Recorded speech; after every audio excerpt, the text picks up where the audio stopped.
Welcome, sleepless spirit. I'm your storyteller tonight, here to guide you gently into the shadows of slumber, where dreams take over and worries fade away. Before we begin, don't forget to like this video and subscribe for more bedtime tales, whispered just for you. Let me know in the comments, where in the world are you watching from, and what time is it as you listen tonight? And if there's a story you've been longing to hear, something spooky, something comforting, tell me. I'm always listening. Now, tuck yourself in. Let the darkness wrap around you like a warm blanket. It's time to let go and drift into the story. My co-worker for 90% of my shifts is this other woman, and I've been working at Dollar Tree for a few years. I work from the afternoon till close 5 days a week, so I hardly ever have time to hang out with friends. Even when I do, the job is so soul-crushing that I lack the energy.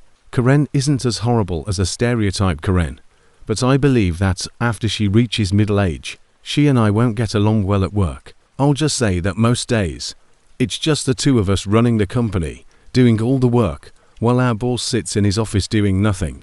He's even present. On a Sunday night, everything went according to plan. An hour before closing, the boss had already left.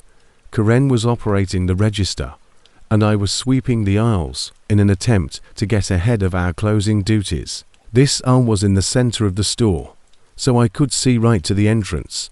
When I looked down the aisle to see who had entered, I saw one of the most unsettling things ever. A man who looked insane, holding a huge machete at his side. And worse, he was staring right at me. The store was almost empty, with only fluorescent lights, dingy white tiles, and the same shelves I have to stock every single day. He appeared to be standing directly by the register, but it didn't appear that Karen was there, so I assumed she had gone to the restroom. I was alone with this man, who might have been more than 50 feet away, but there was no one or anything in our way. I was afraid, so I stopped sweeping and refused to take my eyes off him, hoping he would turn away, but he didn't. We stared at each other for nearly a minute before he suddenly bounded forward, running so quickly that he closed nearly half of the distance between us before I could react.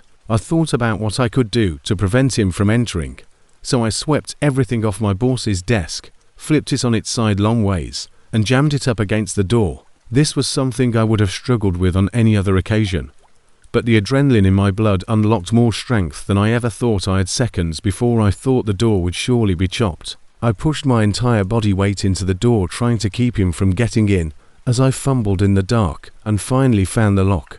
So I flipped it and stepped back. After a moment later, the machete came right through the door, and I screamed in panic, watching it hack through the cheaply made door to fragments. The hacking abruptly stopped, and there was silence once more. It was so silent that I could hear myself crying, and at last I had the impulse to get out my phone and call 911. There is a man at the Dollar Tree attempting to kill me with a machete. Please help me. When I realized that the man had left me because he had found another target and she was yelling for her life, I started crying and hiding in the corner of the store. The 911 operator asked me questions, but I soon lost all hearing of them except the noises coming from the other side. The screaming finally ended in a dim corner of the building, and I wasn't sure if I should go outside and assist or wait for the police. I thought he would return for me, but he never did. I felt like I was just waiting to suffer the same fate as my co-worker. After several minutes of terror in the office, some police officers finally knocked on what was left of the door and got me out. Unfortunately, as they escorted me out of the store, I saw what that man had done. I saw what was left of Karen, her body in pieces, mangled and torn up. I didn't know if he was still there, so I just stood there, frozen in the room, perplexed by everything that was happening. I collapsed in shock and puked on the floor immediately, and the police had to carry me out. An hour later, they discovered the killer, who was only a few blocks away. When they asked me if I knew Karen or had any connection to him, I replied that I had never seen him before. He simply came into my workplace one day and decided he was going to kill the first person he saw. I don't understand. There was no motive at all. It was just evil. The Dollar Tree didn't survive the negative publicity from the incident, and my boss was forced to close the store shortly after it happened. It didn't help that I quit that same day. Never again will Dollar Tree or one can prepare you for the aftermath of witnessing something so horrific. It's one thing to hear about violent crimes on the news, but it's a whole other experience to actually experience them. The months following the incident were a blur, and I found myself in and out of therapy trying to cope with what happened that night. Every night, even during the day, I couldn't get rid of the pictures of Karen's disfigured body and the sound of her cries. I was always on edge, watching over my shoulder for everything that may go wrong. I struggled to fall asleep for weeks at a time. When I finally managed to fall asleep, I was tormented by dreams because every time I closed my eyes, I saw that man's face, his untamed eyes fixed on mine, and the machete glinting beneath the store's fluorescent floor lights. It was impossible to describe the extent of the fear and trauma I experienced, so I stopped going out. Even the most routine activities, like going to the grocery store or walking down the street, filled me with anxiety because every stranger I passed could be a potential threat awaiting the police investigation. I also had vivid, unsettling dreams about being chased, trapped, or worse, reliving that night over and over. Continued even though they never found a reason why the man had targeted us. He had no violent past, no relationship to Karen, and no connection to the Dollar Tree. It seemed as though he had snapped that day under the influence of an inexplicable force, and the incomprehensibility of it all made it even more difficult to comprehend. There was no explanation, no closure, only chaos. After the store closed, my boss contacted me a few times to offer his condolences and to discuss how difficult the whole ordeal had been for him. However, I was unable to sympathize with him because he had been hiding in his office for the majority of my shifts, ignoring the fact that Karen and I were always overworked and understaffed. And on the night of the attack, he wasn't even present. His absence didn't make him complicit, but it made things easier.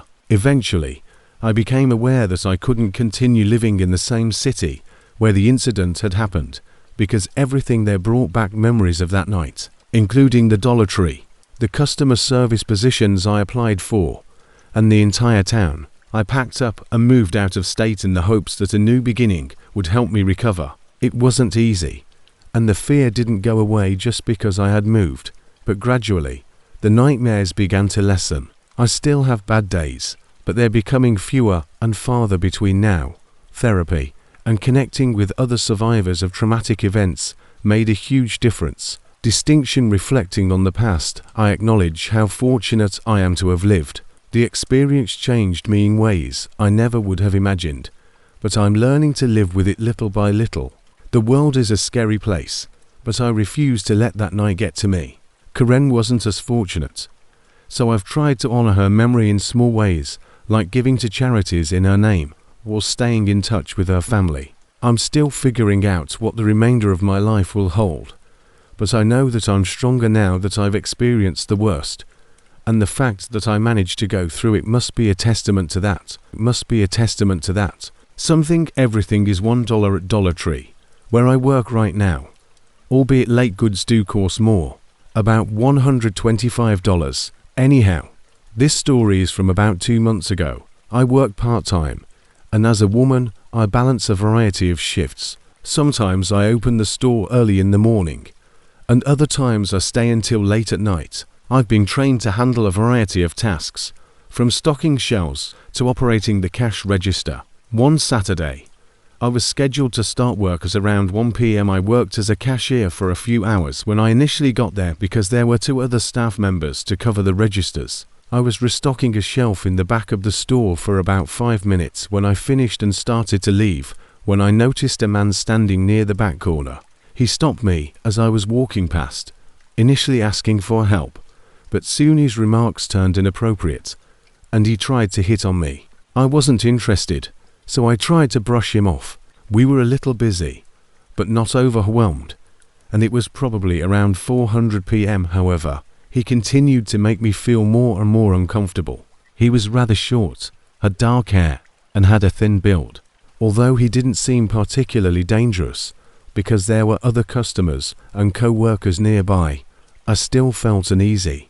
I tried to leave, but he followed me, his voice lowering as he asked me what I was having trouble with and asked what my problem was. I went to a colleague for help, but the man continued to follow, still talking quietly. I told him to stop raising my voice and asked him to leave me alone, but he didn't back off, so my co-worker stepped in, and when he didn't back off, I felt a wave of relief. We periodically deal with strange clients. After he left, I resumed my duties, and the following few hours went without a hitch. I worked at the register for a few hours again before switching responsibilities with another employee. By that point, my shift was almost over, and it was already around 8 p.m. The store had calmed down significantly, so I made the decision to straighten up some shelves because I like to do that and make things look nice. Normally, we only do this when the store is really quiet. I went to the store's far back end,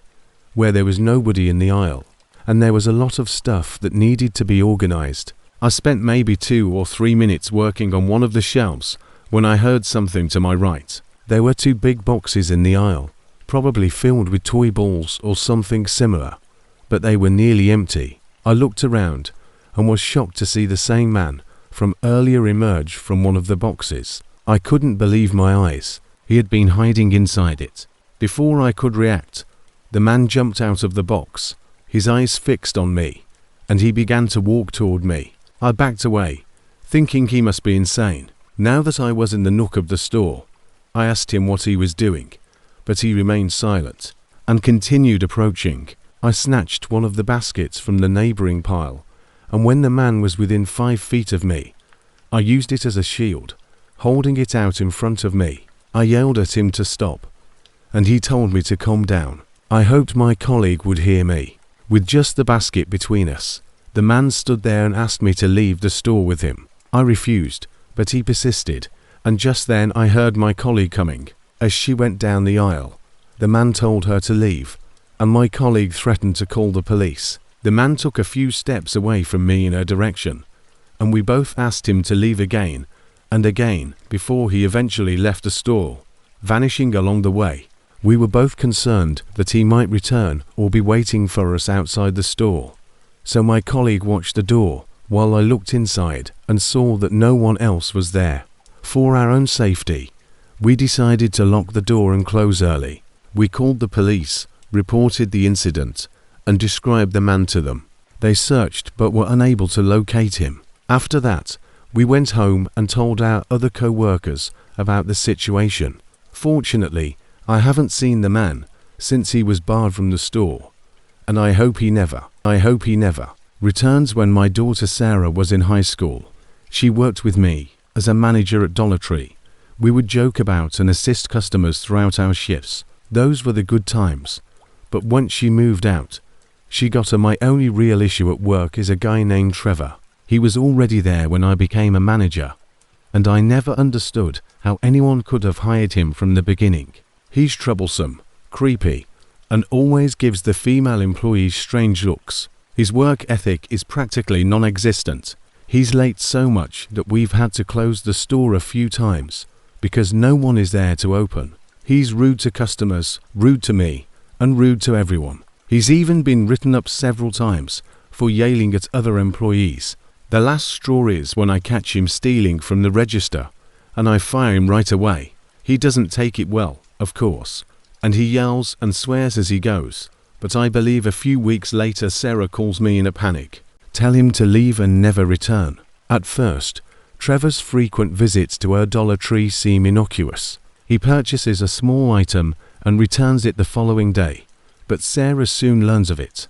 When she stops taking returns, things take a darker turn, and he begins to wait in her checkout line, staring at her the entire time and leaning in too close, while whispering repulsive things when it's his turn. When she tells him no, he becomes irate, and one day he threatens to abduct Sarah, calls me every night if she isn't around, telling me what Trevor did that day. It makes me angry because I know he's doing this to get even with me for firing him. Her manager tries to ban him from the store, but it just makes things worse. Then one day, Trevor shows up at my store with a sick smile on his face, but he doesn't buy anything, doesn't ask for help, just stands there taunting me. He says he's going to pay Sarah a visit that night. He's trying to get under my skin, but I can't show him fear, even though I'm terrified. I text Sarah to warn him, but she doesn't respond, so I can't concentrate. After that, I leave the store because I have a gut feeling that something is seriously wrong. I drive to Sarah's Dollar Tree and hear loud noises coming from inside. I rush to the door, but before I can get inside, Trevor runs out and tackles me to the ground, putting his hands around my throat for a brief moment. I think it's over because I don't care about myself. All I can think about is Sarah. I struggle, but my strength is ebbing, and just as I'm about to give up, someone yells, and Trevor releases himself. He then flees into the night, and a bystander helps me by calling 911, calling for Sarah.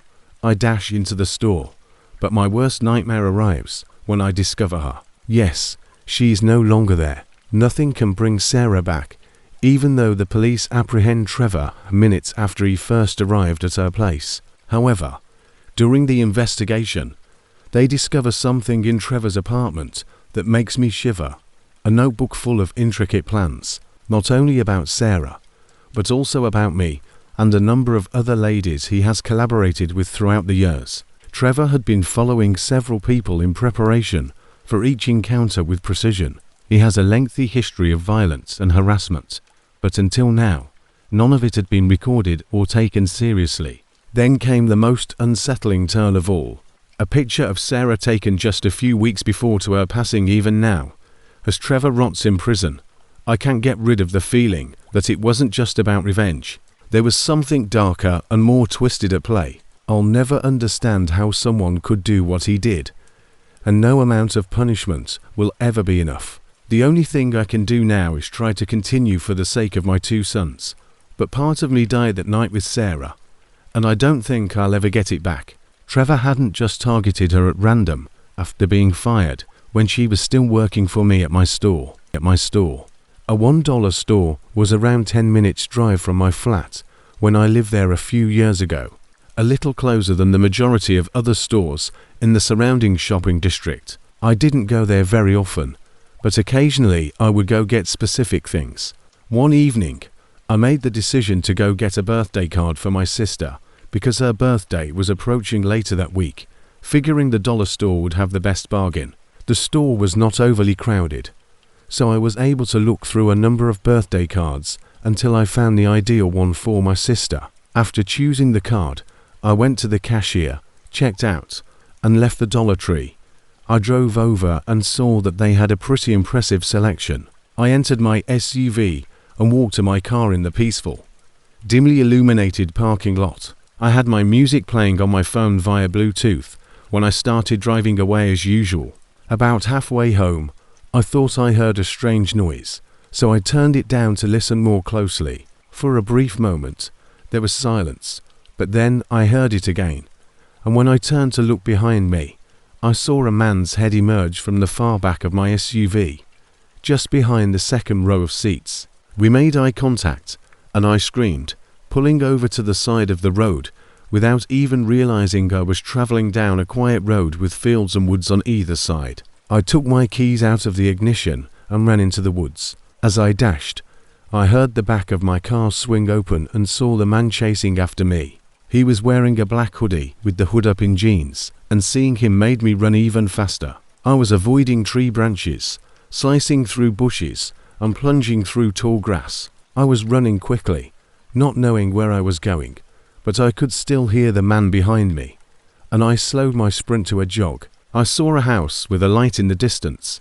so I ran to the front door and began beating on it. I hoped that the man behind me had given up the chase. After what seemed like an eternity, a woman opened the door. I quickly explained what had happened, but she seemed hesitant to let me in. I could understand her hesitation, because she probably thought I was some sort of creep. As she was about to close the door in my face, I asked her if she could call the police on my behalf. She agreed, and I waited near her house, constantly watching the edge of the woods for any sign of the man. When the police finally arrived, I told them the entire story, and we returned to my car, which was still parked on the side of the road with its back open. The man was nowhere to be found, having fled the scene. He must have sneaked into my car while I was at Dollar Tree, most likely because I had left. Opened, I'm thankful I saw him when I did, but I'm not sure what he had planned. Because of its convenience, I've found myself going there frequently, maybe twice a week, give or take. It only took a few minutes to drive there, which was another benefit. The store itself was fairly typical of dollar stores. There is a dollar store near where I live, practically within walking distance from my apartment. It's closer than places like Target, Walmart, or the neighborhood grocery stores. I liked that it was small and not often crowded. So one evening I went over to pick up a few things. As I had anticipated, it was rather quiet inside, with only a few people browsing. I was searching for my first item when a woman approached me. She was short and had black hair, who wore glasses and wore a black coat. Said she had noticed that I frequently visited the store. I confirmed that I did, and she began to describe some of the things I usually bought, such as off-brand Gatorade and a particular brand of chips. I laughed nervously and agreed that our conversation ended soon after, with her saying she would see me later before leaving. I didn't give it much thought until I was in one of the aisles near the end of my trip and saw her again. But this time she was filming me with her phone. She tried to hide it, but it was clear she did. She kept her phone pointed at me, while she pretended to look at a product on a shelf about 20 feet away. I was perplexed and thought about confronting her, but I decided to just finish my shopping and go. As I was leaving, I noticed that she was angling her phone to keep me in sight, and when I looked over, she swiftly moved it away. I considered confronting her once more, but I decided against it because, strange as it was, it didn't really bother me as long as it didn't happen again. I checked out, paid for my things, and left the store. The woman didn't follow me. Instead, she stayed inside. A few days later, I returned, and I had largely forgotten about the odd woman. I didn't notice her at all during this visit, but she was there again about a week after our first encounter. This time, the store was very quiet, and when I walked in, I didn't see her inside. So I continued shopping. As I got closer to the front of the store, I looked out the windows and saw her standing next to my car in the parking lot. She appeared to be filming or taking pictures, and she even got close enough to take pictures of my license plates. I decided to leave after checking out while watching her. She attempted to open one of my car doors, but it was locked, so I hurried out of the store and saw her duck behind me as I left. There's another vehicle in the parking lot. I called out to her, asking what she was doing near my car, but she didn't answer. Since I knew she was hiding behind a car about 30 feet away, I chose not to approach her and instead got in my car and drove home. After that eerie experience, I made the decision to stay away from the dollar store for a while, and I haven't been back in about 6 months. I hope that won't change. Manner whether it was staying up late for work or simply browsing through her phone, Corrie had always been a night owl who enjoyed the peaceful seclusion of the late hours. Distinct the streets were almost empty as Carly pulled into the tiny parking lot. The fluorescent lights of the Dollar Tree flickered in the distance, casting long distorted shadows on the pavement. It seemed strange that a place like this would be open so late, but she shrugged. It was getting close to midnight when she realized she was out of some necessities for the house, like paper towels, detergent, and a few snacks. Nothing she couldn't get at the Dollar Tree, just a few blocks away, so she grabbed her keys and left. It's convenient, she reasoned. A bell sounded softly overhead as the glass door was pushed wide, and the interior looked exactly like all other Dollar Trees. There were aisles of shelves filled with inexpensive, vibrantly colored goods beneath harsh, flickering lights. But something didn't feel right. Not even a cashier at the front desk was present. After a brief pause, Carly made the decision to hasten her packing and head out as she proceeded down the first aisle. The store's silence felt unsettling. Usually, there would be music or the distant chatter of patrons, but tonight there was nothing but the buzzing of the overhead lights. Carly's footfall sounded strangely, as though the store were much bigger than they were. She picked up the detergent and paper towels and went. She was walking toward the snack aisle when she noticed something odd. One of the aisles appeared longer than it should have been, and it extended far into the back of the store. She was confused when she first entered, so she stopped to look around, thinking that she had misjudged the store's size. She muttered, shaking her head, "I must be tired." But the farther she went, the more things seemed to change. The aisles, which had been well lit when she entered, were now dimming, with the light above them flickering intermittently, and the shelves themselves were now lined with strange antique items instead of cheap plastic toys or cleaning supplies, rusty implements, books that have faded, and even dolls that appear old with watery eyes and fractured faces. Carly scowled, her heart starting to race, thinking, "This isn't right." She turned to return the way she had come, but the wall of shelves behind her had vanished, and the air around her was thick with the smell of dust and something metallic, like blood or rust. When she realized that the store had somehow moved about her, panic started to mount in her chest. She trembled and screamed out, "Is anyone here?" but got no response. Kari attempted to go back, but each turn seemed to lead her farther into the store. The aisle was like a strange labyrinth, intertwined with no way out. She began to breathe quickly and shallowly, and the shelves surrounding her were filled with unfamiliar objects that she couldn't even identify. Old, tattered clothes hung limply from hooks, their fabric yellowed with age. Glass jars filled with hazy liquid sat precariously on the edge of shelves, their contents floating eerily inside. Then she noticed a figure at the end of the aisle, standing strangely still, too far away to make out clearly. Carly's heart skipped a beat, but relief came over her nonetheless. The figure remained still. When Kari called out again, more frantically, the figure stayed still, but something about it chilled her. Squinting through the dim light, she saw that it was a life-sized mannequin, dressed in what appeared to be an antique cashier's uniform, complete with a faded green Dollar Tree apron. When the lights flickered again, Kari saw something terrifying. The mannequin had moved and was now closer to her. Its head was tilted slightly, its blank glass eyes peering down the aisle at her, slanted to the opposite side, and its arms appeared to have moved, as if it had begun to approach her. Without thinking, Carly ran down the aisle, her feet slapping against the tile floor, the shelves around her starting to close in, the walls narrowing as if the store was collapsing in on her, and she heard the lights flickering again. The mannequin was even closer now, at the end of her aisle, its hand outstretched as if reaching for her. She screamed and turned to run, but the aisle in front of her had twisted again, becoming an unimaginably long, narrow corridor that stretched far into the dark. In front of her was a checkout counter, but as she got closer, she realized something was seriously wrong.